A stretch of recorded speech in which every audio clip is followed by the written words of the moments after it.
Okay, Assalamualaikum semua yang berada di kelas dan berada di rumah. Hari ini kita akan pergi pada topik 8 iaitu ciri dan prinsip tabik urus yang baik. Ya. Okay. Okay, dalam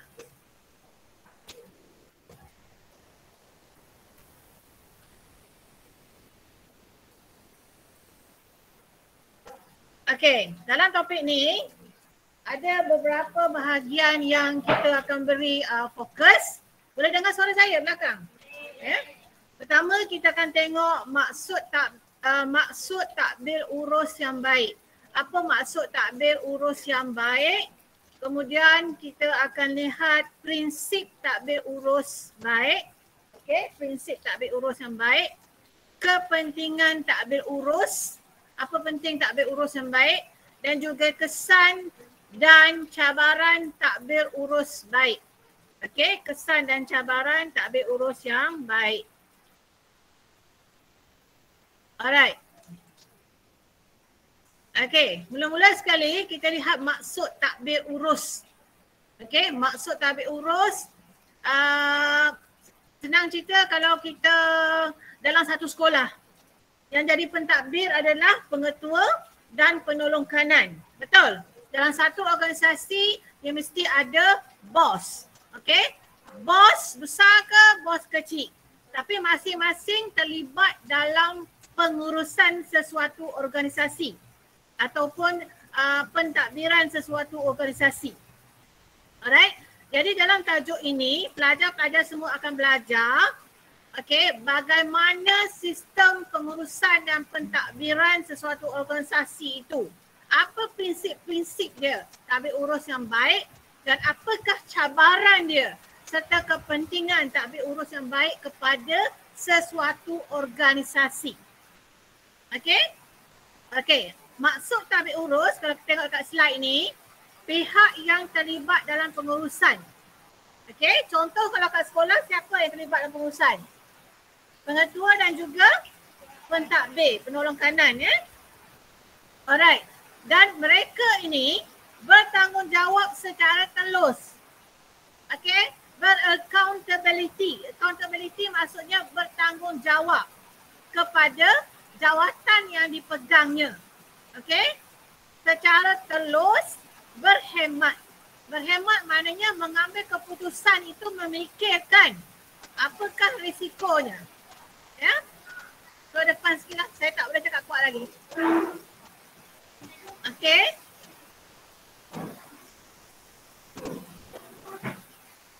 Okey. Sebab hari hujan. Kalau saya bergerak nanti kat rumah tak nampak.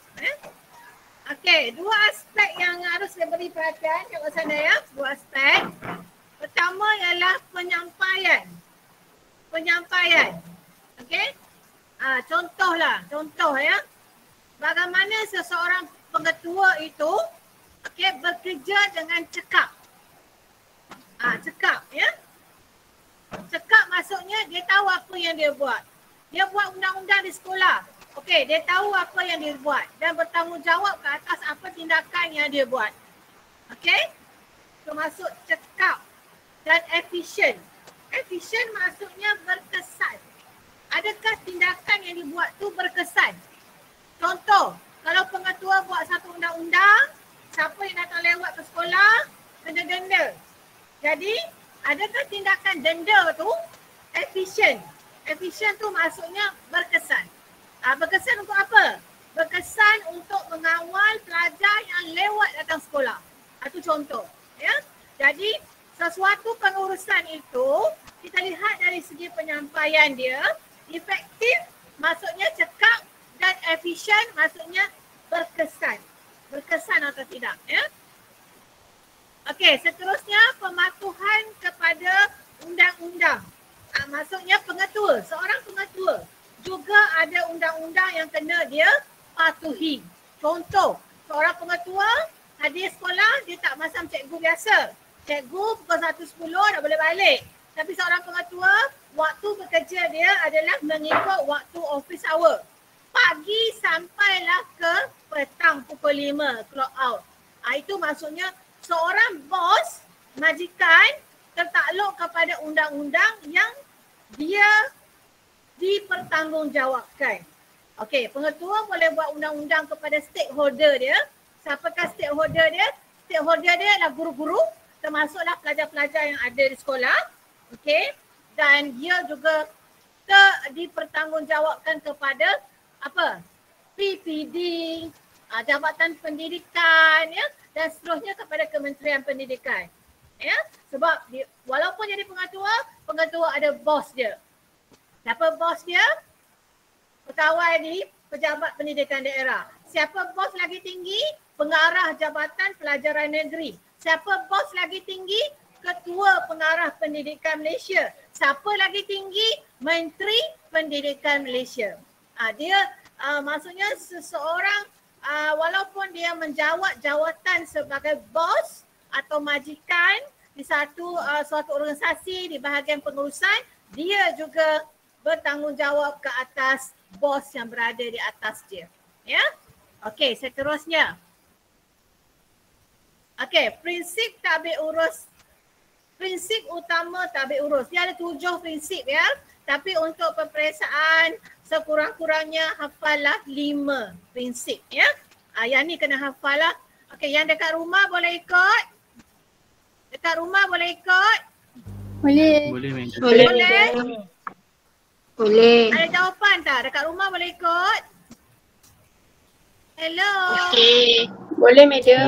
Boleh, madam. Okey. Boleh. Harap-harap boleh lah, ya. Kat rumah kita berada di 2 alam sekarang ni.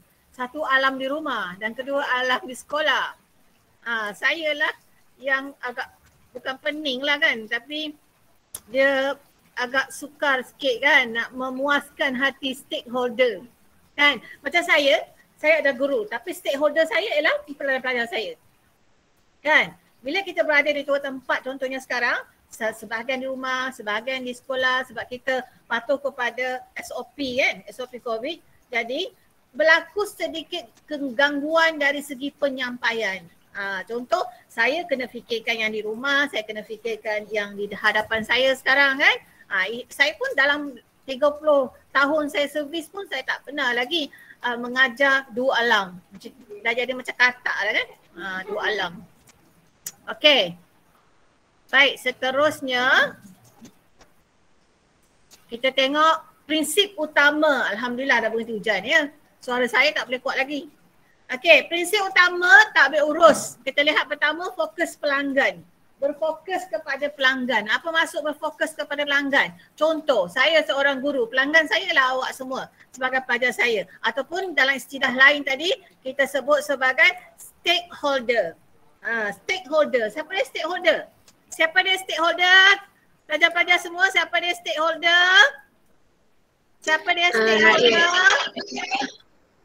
Siapa? Apa untuk pengetua ke apa? Pelajar-pelajar lah kan.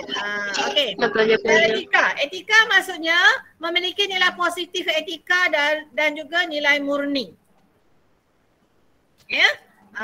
Memiliki nilai positif etika, nilai murni. Maksudnya mereka yang memegang jawatan, yang bekerja dalam kerajaan ataupun swasta perlulah mempunyai etika kerja.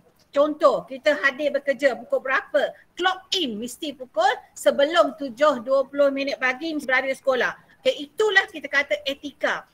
Ya, dan bila berbicara dengan pelajar tak bolehlah ya seorang guru tu memaki hamun. Maknanya itu etika bekerja, menggunakan bahasa yang sesuai. Begitu juga seorang pelajar berbicara dengan guru pun perlu menggunakan bahasa yang sesuai, yang mempunyai nilai murni beretika, ya. Okey, seterusnya ketelusan. Masuk ketelusan, proses kerja yang jelas dan mudah difahami. Maksudnya sini apabila sekolah, contoh kita ambil sekolah, okey kita ambil contoh lain lah, kita ambil satu organisasi, katakan kilang kan, kilang yang dekat sini ada kilang Renaissance kan. Okey, mereka buat satu undang-undang. Kalau nak keluar tak boleh lebih daripada 1 jam dalam waktu bekerja. Kena clock out, clock in. Okey, itu adalah undang-undang syarikat swasta lah. Saya ambil contoh syarikat Renaissance kan. Jadi Itu maksudnya proses kerja dia. Bos dah bagi tahu, okey, proses kerja di sini begini. Waktu makan you kena keluar tak lebih daripada 1 jam masuk semula bekerja. Itu maksudnya telus. Ya, telus maksudnya proses kerja tu jelas dan difahami. Undang-undang itu jelas dan boleh difahami, diikuti. Okey? Seterusnya accountability. Saya kena pergi cepat sikit sebab bateri saya ni getting weak ya. Nak sambung kan situ sambung sana. Ya, sana. Saya tak bawa connector tu yang boleh buat dua tu kan. Okey, seterusnya accountability. Accountability maksudnya seseorang pemimpin itu bertanggungjawab kepada tindakan yang diambil.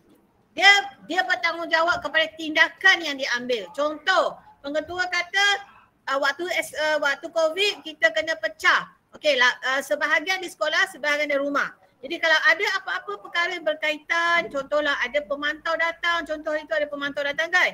Ada soalan-soalan yang berbangkit, jadi pengetua bertanggungjawab terhadap apa yang diambil. Kalau seorang pemimpin itu dia tak bertanggungjawab atas apa yang diambil, maknanya dia tidak mengamalkan tadbir urus yang baik. Okey? Okey, alright. Seterusnya, yang di rumah boleh dengar? Yang di rumah boleh nampak? Boleh, madam. Okey, seterusnya. Kita tengok prinsip tadbir urus yang seterusnya ya. Yang efektif dan efisien. Tadi madam dah ulang kan? Madam dah beritahu. Efektif maksudnya cekap dalam menjalankan tugas. Okey, kalau kita tengok. Okey, kejap ya, saya nak check. Okey. Okey, kalau kita tengok, katalah kita pergi hospital, kita bawa mak pergi hospital nak check up kan? Okey, nurse-nurse yang bekerja di kaunter tu, kita tengok cekap ke tidak? Efektif ke tidak? Dari kita ambil nombor sampailah kita jumpa doktor. Ya, cekap tak?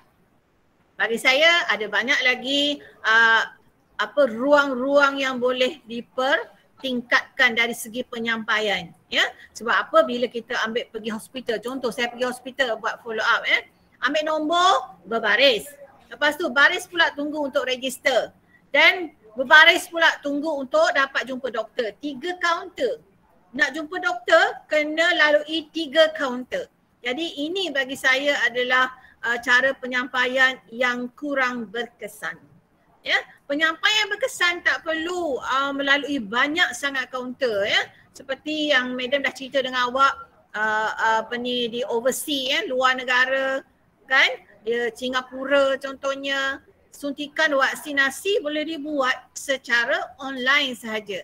Temu janji, lepas tu kita boleh pilih klinik mana kita nak buat suntikan dan kita datang tepat pada masanya, harinya terus suntik. Kalau sekarang awak tengok pusat vaksinasi macam mana? Ya, punyalah crowded.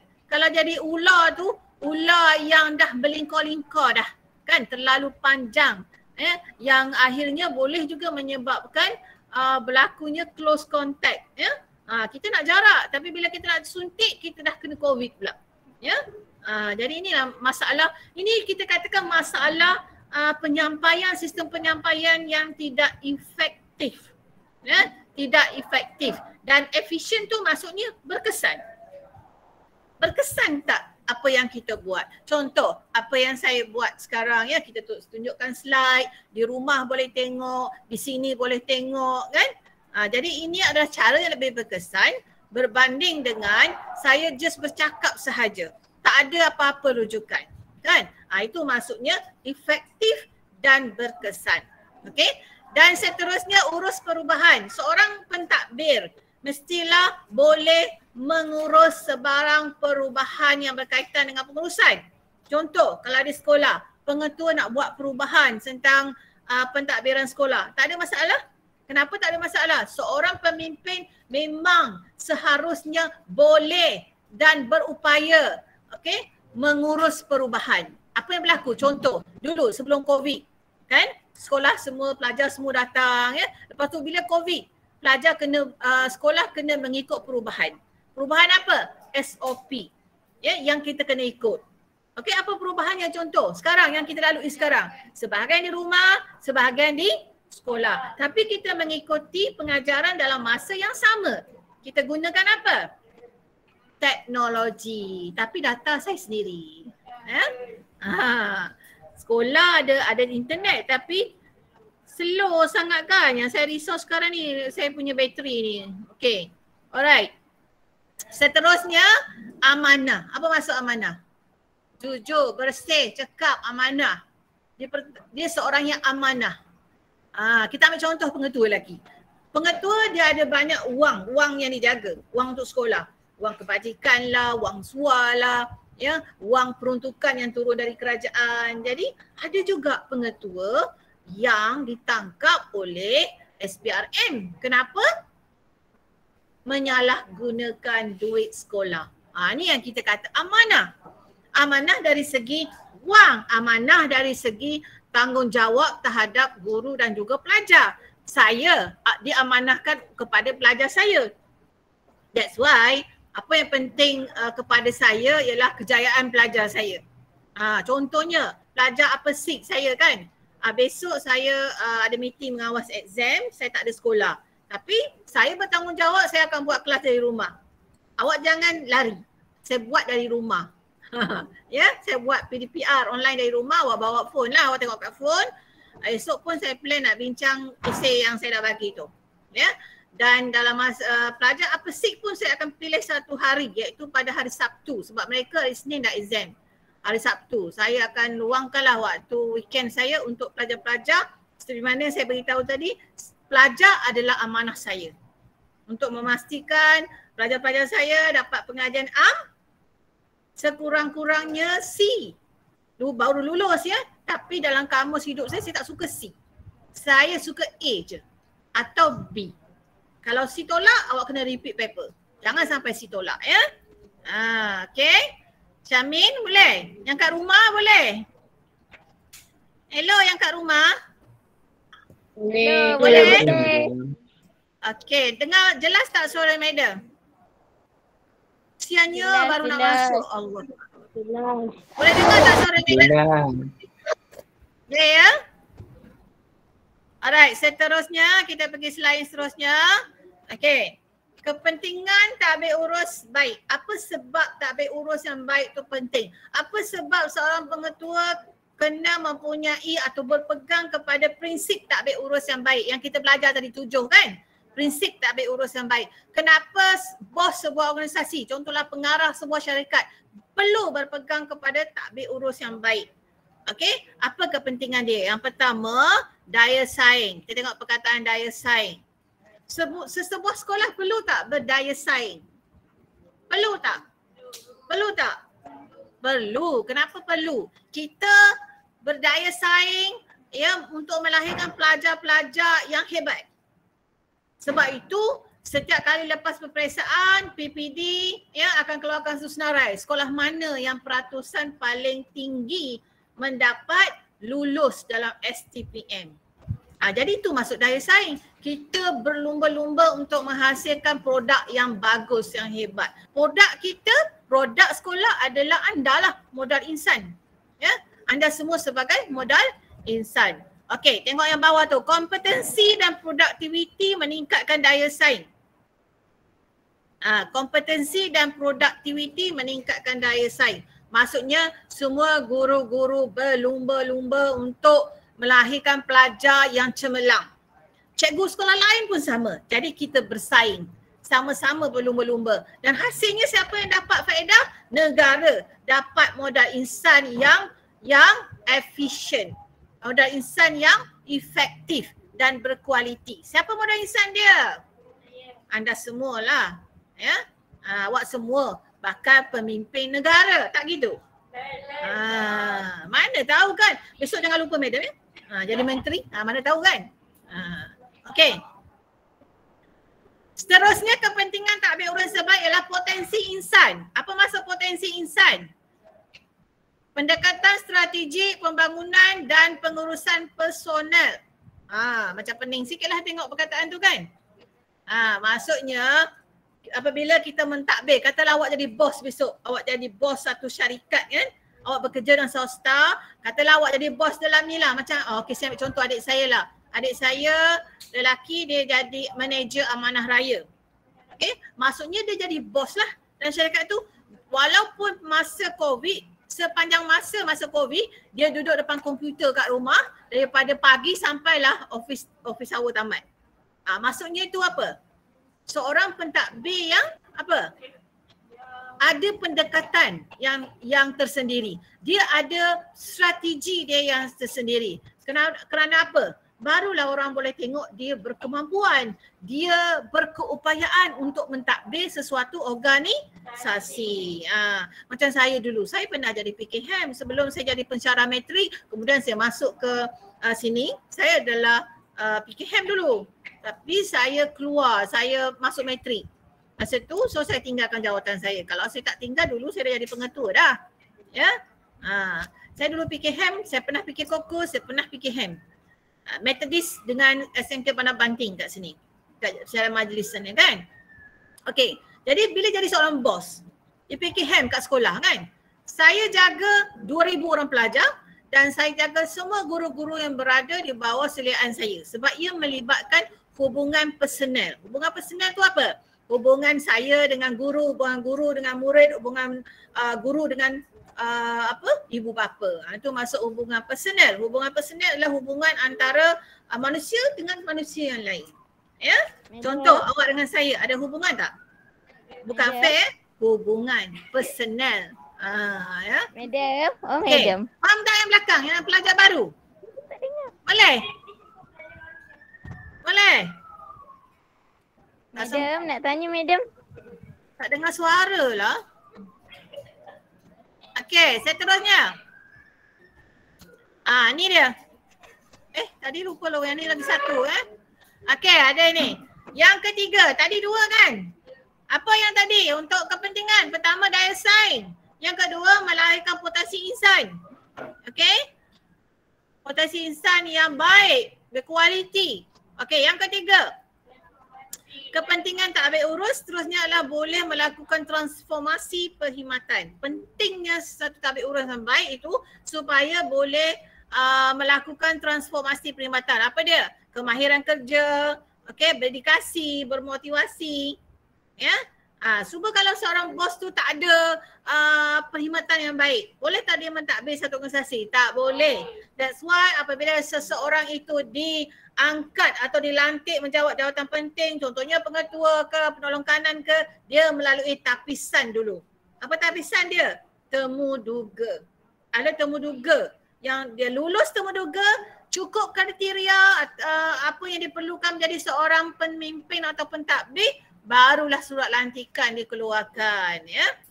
Jadi macam awak besok mana tahu nak jadi menteri ke kan?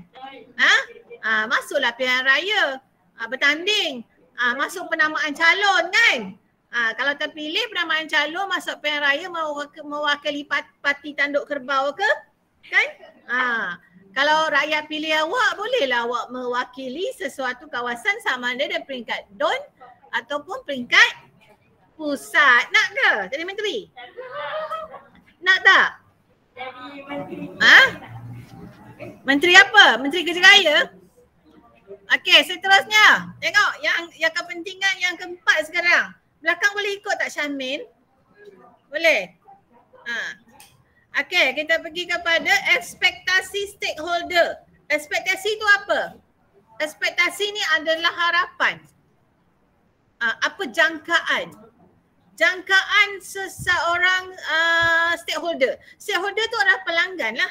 Pelanggan. Contoh, pelanggan saya adalah pelajar saya. Pelanggan seorang doktor adalah pesakit. Pelanggan seorang nurse adalah pesakit. Pelanggan seorang pengetua siapa? Guru dan pelajar. Pelanggan seorang arkitek siapa? Arkitek. Arkitek buat drawing, plan. Pelanggan seorang arkitek siapa? Mereka yang nak buat rumah ke, nak buat bangunan ke. Arkitek saya yang bukan engineer. Arkitek yang awak kan ambil seni. Drawing untuk buat plan, building, rumah kan. Mahal tau nak buat plan untuk rumah. Satu rumah kalau arkitek bertauliah RM5,000. kos arkitek. Ya, saya tahulah sebab saya sedang buat rumah sekarang. Okay. Dia just buat plan tu kita bayar RM5,000 je tu. Plan tu dia drawing, dia buat plan apa yang kita nak. Kita katalah kita nak 2 tingkat, kita nak 10 bilik. So dia buat reka, tu dia drawkan sekali dengan ukuran-ukuran yang tepat ya. Dengan susun letak dia, dengan atap dia semua itu drawing lah. Oh, so kita bayar dia RM5,000. Kita bayar dia RM5,000.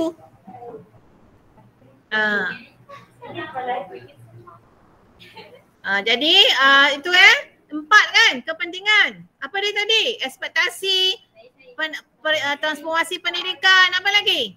Daya saing lagi?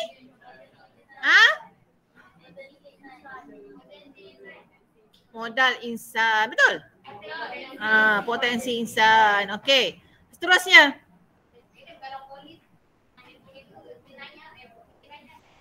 Polis.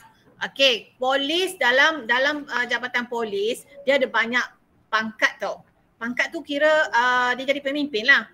Daripada sarjan, lepas tu jadi apa? Saya tak tahu sangat polis. Tapi yang saya tahu dia ada inspektor, chief inspector. Lepas tu ada apa lagi? ASP kan? Ada ketua polis. Saya ada kawan suami dia ketua polis daerah. Ketua polis. Jadi maksudnya sini ketua polis tu stakeholder dia adalah polis-polis bawah dia, termasuklah masyarakat setempat. Contoh kita tengok polis balai polis Banting, tahu Balai Banting? Tak pernah pergi Banting? Besar kan? Besar balai polis, besarlah jenayah maksudnya kan. Jadi di situ ada ketua polis Banting. So ketua polis Banting bertanggungjawab kepada semua anak-anak buah dia, polis-polis bawah dia, daripada peringkat inspektor, ASP, chief inspector semua sampailah peringkat paling rendah sarjan rasanya. Betul? Cek balik ya. Okey. Dan juga masyarakat Banting lah semua. Masyarakat Banting ni semua. Kalau kita pergi ke Jenjarum ada pula polis Jenjarum kan. Jadi kat sini kawasan sekitar Banting. Okey, alright. Kesan tabik urus yang baik. Apa kesan dia? Okey, meningkatkan prestasi perkhidmatan awam yang telus, mesra pengguna, profesional dan efisien. Tabik urus yang baik, meningkatkan. Contoh, kita ambil hospital lagi. Hospital tu, siapa yang mentadbir hospital? Dengan ada farmasinya, dengan ada doktornya, doktor pelatihnya, nurse-nya. Siapa yang mentadbir? Ya, pengarah hospital yang akan menentukan semua. Jadi stakeholder dia adalah staf di bawah kaki tangan hospital dan juga masyarakat setempat.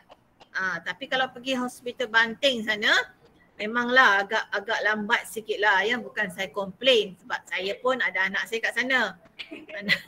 Anak saya kerja farmasi kat sana, hospital Banting. Okey, jadi kalau tabik urus yang baik dan berkesan, bermaksud dapat meningkatkan prestasi perkhidmatan awam.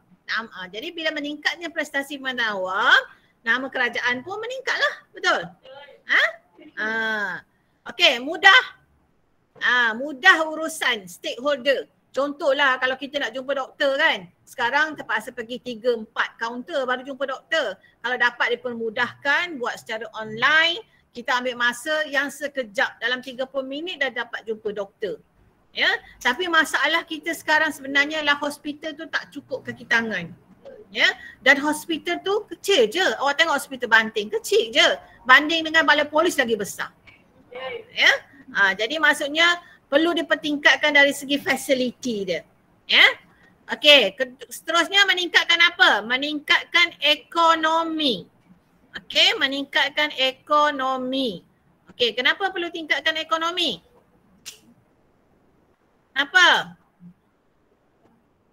Tabik urusan baik dapat meningkatkan ekonomi, mengurangkan kos tetapi meningkatkan produktiviti. Maksudnya dengan jumlah tenaga kerja yang ada, okey, kita buat perancangan yang berkesan di bawah pentadbir yang baik, kita dapat produktiviti dapat meningkat. Maksudnya pengeluaran itu meningkat, penyampaian bertambah baik tanpa menambah anggota kaki tangan. Faham? Contoh kat sekolah lah, kan. Kita tak suka cikgu muat sekarang di form 6 kan. Sebab ada cikgu kita yang dah meninggalkan dunia kan.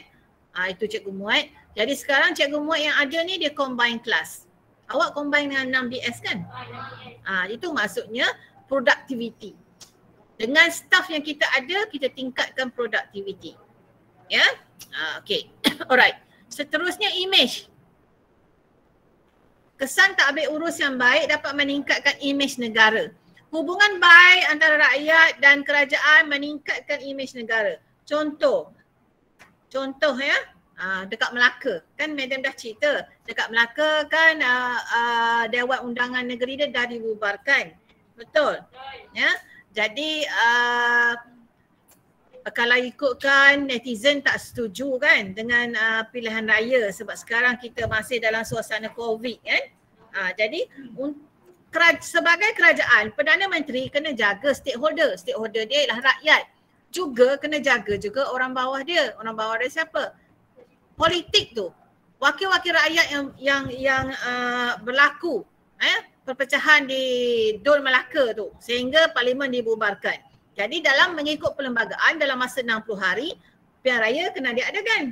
Pilihan raya peringkat negeri kena diadakan. Jadi kerajaan juga memikirkan masalah rakyat. Jadi kena ambil jalan tengah. Apa jalan tengah dia? Kerajaan telah memutuskan untuk mengadakan pilihan raya di peringkat negeri. Namun begitu, ya, SPR perlulah menjalankan proses pilihan raya itu mengikut SOP yang ditetapkan oleh MKN. Apa dia MKN? Ya. Okey, yang di rumah masih ikut? Yang di rumah masih ikut? Ya. Masih ada. Boleh. Masih ikut? Najwa, Munazah masih ikut? Ikut ya? Malu-malu pula. Kakaklah kuat sikit. Ya, Madam. Okey, seterusnya kita pergi kepada cabaran tak ambil urus. Okey, dalam mentadbir sesebuah organisasi ataupun sekolah lah, kita ambil contoh sekolah kan, pengetua mentadbir sekolah ya, kita menghadapi masalah. Seorang pemimpin juga ada masalah. Masalah tu cabaran yang kita kena tangani sebagai seorang pemimpin. Okey, pertama adalah globalisasi. Apa maksud globalisasi? Dunia tanpa sempadan. Kenapa kita kata dunia tanpa sempadan? Awak boleh klik aja, ujung jari dah sampai London. Klik aja dah sampai Afghanistan. Klik aja, kat mana? Australia.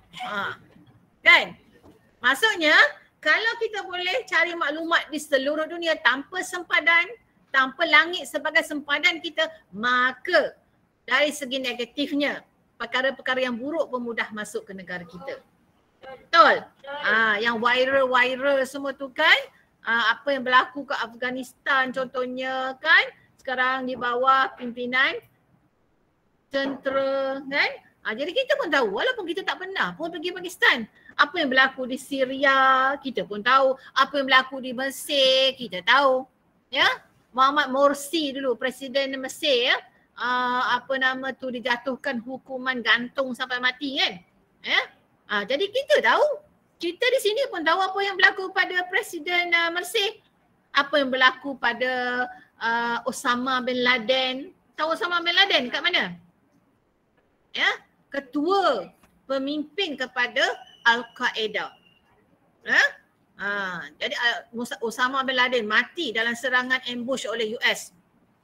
Lagi apa? Awak kena tahu ni, awak belajar ketat 6 kena tahu apa yang berlaku kat luar negara. Siapa lagi? Apa yang berlaku pada Presiden Amerika? Siapa? Presiden Amerika siapa? Joe Biden. Kalau Obama dah lama dah ketinggalan zaman dah. Joe Biden. Joe Biden. Joe Biden yang telah memenangi parti mengalahkan Donald Trump kan? Walaupun kita pernah pergi US tak? Tak pernah. Tapi kita tahu kenapa? Sebab dunia tanpa sempadan. Cabaran. Okey, yang kedua. Campur tangan asing. Contoh apa yang berlaku? Mesir campur tangan US. Tu yang Presiden Muhammad Morsi tu boleh ditangkap dan jatuh hukuman mati. Walaupun dia seorang pemimpin yang kuat agamanya di Mesir. Di Syria, apa yang berlaku? Perang di Syria. Ya, campur tangan juga. Di Afghanistan, campur tangan juga.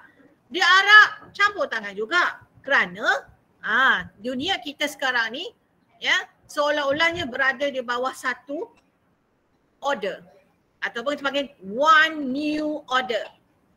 Siapa? Kuasa besar. Amerika, Britain, Rusia. Tu. China sekarang kuasa besar. Dari segi ekonomi, China mendahului Amerika Syarikat. Mereka berperang. Ya. 5G, sistem rangkaian telekomunikasi 5G. Siapa yang dapat dulu? China. Itu yang Amerika sekarang dia fight untuk boost dia punya ekonomi. Sebab tu kalau tak percaya, awak beli telefon Huawei.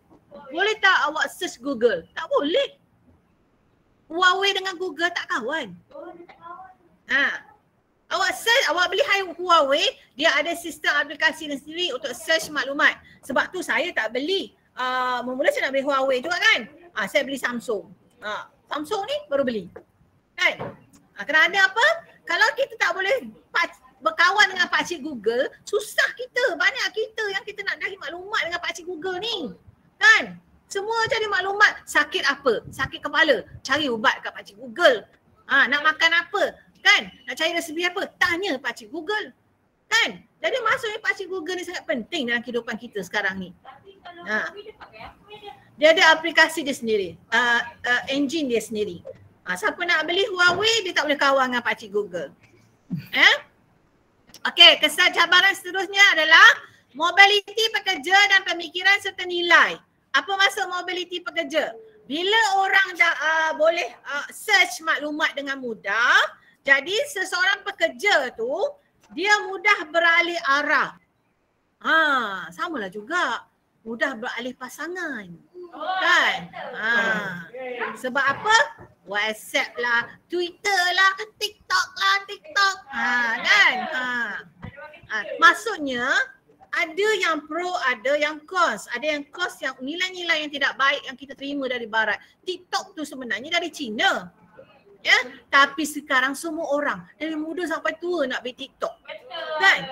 Saya ada jugalah buat TikTok. Tapi tak adalah TikTok yang over. Saya buat sikit-sikit je lah kan. Saja-saja suka kan. Okey, jadi maksudnya seorang pekerja tu dia boleh mobility. Dia boleh gerak ke mana-mana. Jadi seorang majikan tu cabaran dia ialah mengekalkan pekerja bekerja dalam syarikat dia. Sebab tu kalau kita tengok, certain syarikat untuk kekalkan pekerja, dia bagi berbagai faedah. Dia bagi sok-sok lah, dia bagi ke WSP lah, bagi kerja OT lebih masa kan. Itu cabaran dia. Okey, dari segi nilai tu apa? Nilai tu nilai-nilai yang tak elok lah. Kalau nilai yang elok tak apa. Contoh TikTok tu banyak je nilai yang elok. Contoh kalau buka TikTok tu ada je ustaz-ustaz Wadi, ustaz apa macam-macam ustaz ada kan, Badli Shah, ustaz Kazim apa semua kan. Tapi bila time agama awak scroll laju kan. Tengok dululah. Kan. Sebenarnya TikTok tu bukan semua pun negatif. Ada yang positif. Kadang yang ada saya hantar kat awak tu saya ambil kat TikTok lah. Bila saya dah habis TikTok saya tengok saya hantar kat awak. Kenapa? Awak adalah tanggungjawab saya, stakeholder. Kan? Okey. Kesannya seterusnya penggodaman, bukan penggoda ya. Bukan penggoda.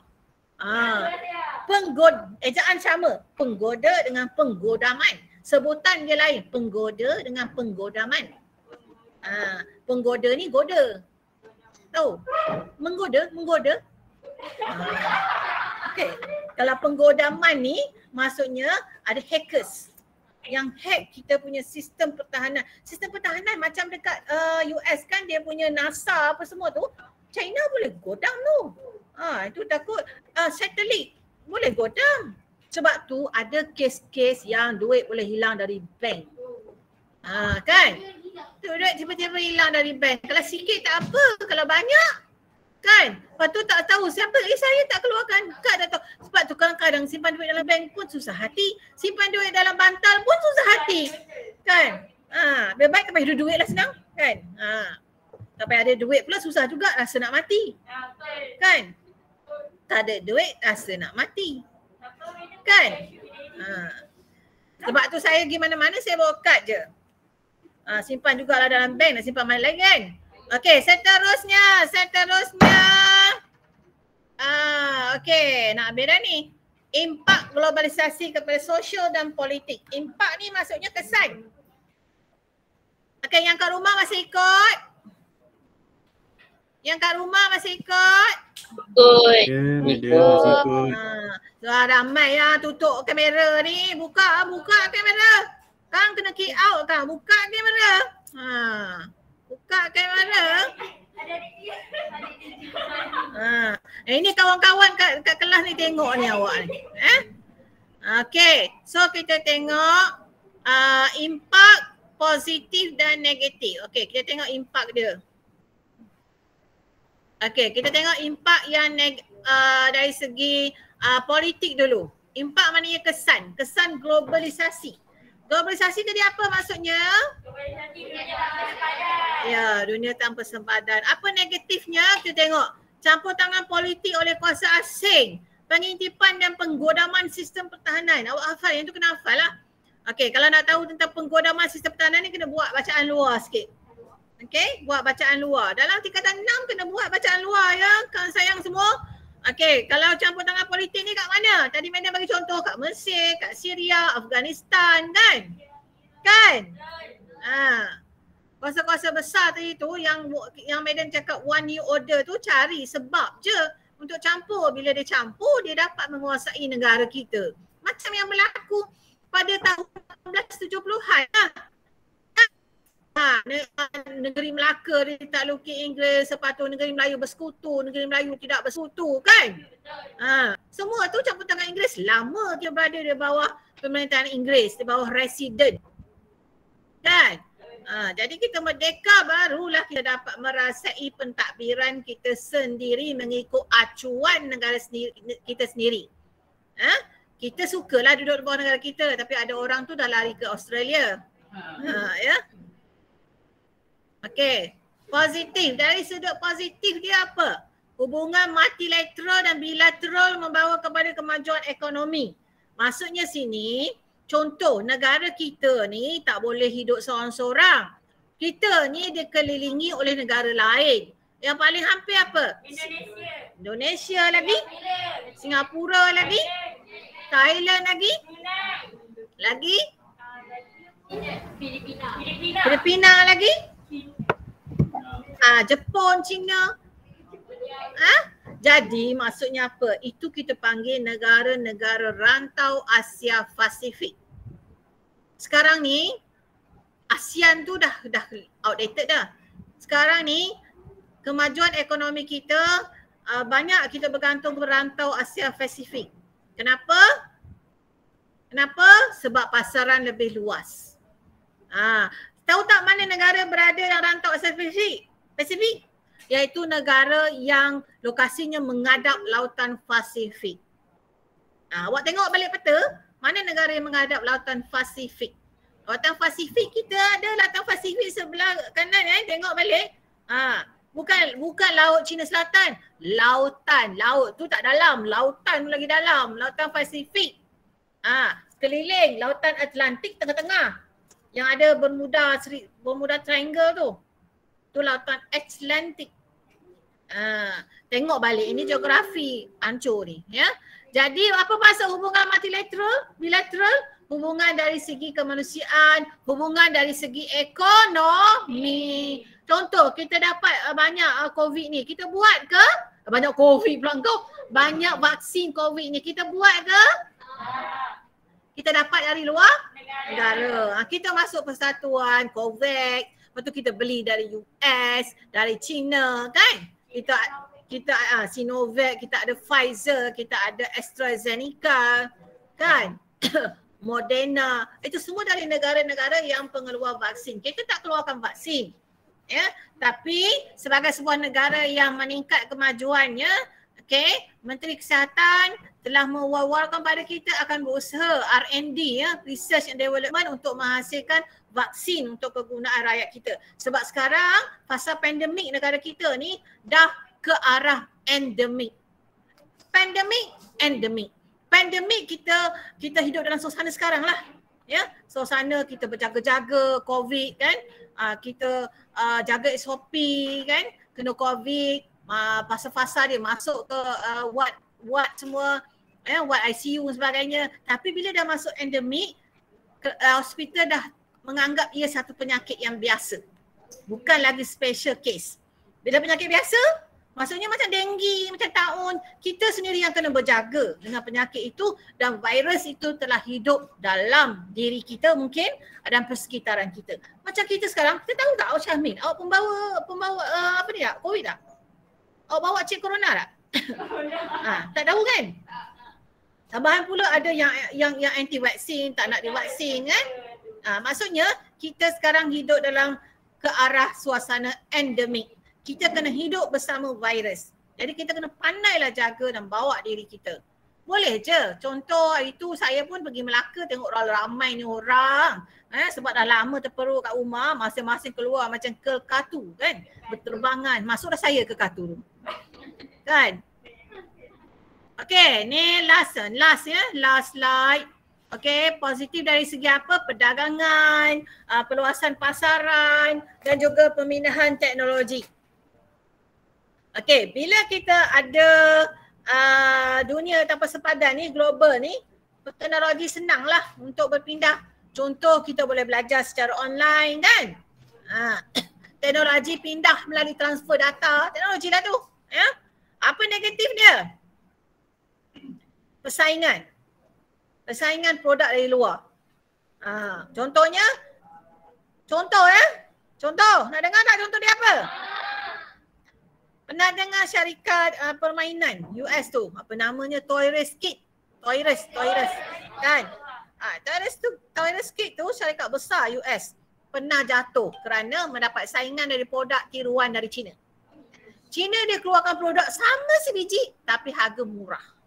Awak tengoklah barang kat Shopee tu. Kalau awak salah beli, awak jadi dapat barangan yang tidak berkualiti. Ada yang dari China kan? Tapi awak kena pandai pilih. Ada yang bagus kat Shopee. Saya pun beli juga kat Shopee kan. Tapi kita kena pilih produk. Ya, sebab sekarang kita mendapat saingan barang-barang tu daripada negara pengeluar lain. Contoh China dia sangat pandai menghasilkan barang-barang imitate. Maksudnya imitasi. Dia pandai tiru. Tapi barang tu harga murah. Kualiti tak samalah. Ada juga yang berkualiti dari China. Tapi tengoklah harga dia berapa pula ya. Tapi lebih murah daripada yang original. Okey, yang positif dia apa lagi? Perkembangan sistem pendidikan. Contoh yang kita buat sekarang. Kita PDPR dari rumah. Tapi awak belajar tak? Belajar. Alhamdulillah kan. Kita punya dah tinggal satu topik je nak habis kan? Itu bermaknanya cekap dan efisien. Efektif dan efisien. So yang negatifnya apa? Ni ada gejala sosial. Itu ada satu gejala apa? Keluar dari kereta lepas tu berjoget-joget. Apa gejala apa tu? Dance apa benda? Tak. Dia kereta jalan. Dia ambil gambar. Dia joget-joget kat kereta tu kan. Kereta tu tetap berjalan perlahan. Apa nama tu? Budaya apa? Apa? Kiki, cikgu. Kiki, madam. Kiki. Apa budaya dia? Kiki challenge. Awak ingat lagi, saya tak ingat dah. Sebab saya ingat TikTok sekarang. Contoh TikTok tu kan. Itu antara gejala negatif kalau tak pandai kontrol. Apa yang negatifnya? Buang masa, budaya kuning terkinja-kinja kan dalam tu kan. Apa lagi? Berita palsu kan. Boleh keluar produk-produk yang murah-murah, buat marketing bagus-bagus, bila beli produk yang tak bagus. Tu dia. Sekarang banyak marketing melalui TikTok ya. Marketing barang dan marketing orang. Tahu marketing orang? Cari jodoh lah. Okey, jadi kalau kita tengok, hello. Kat rumah hello.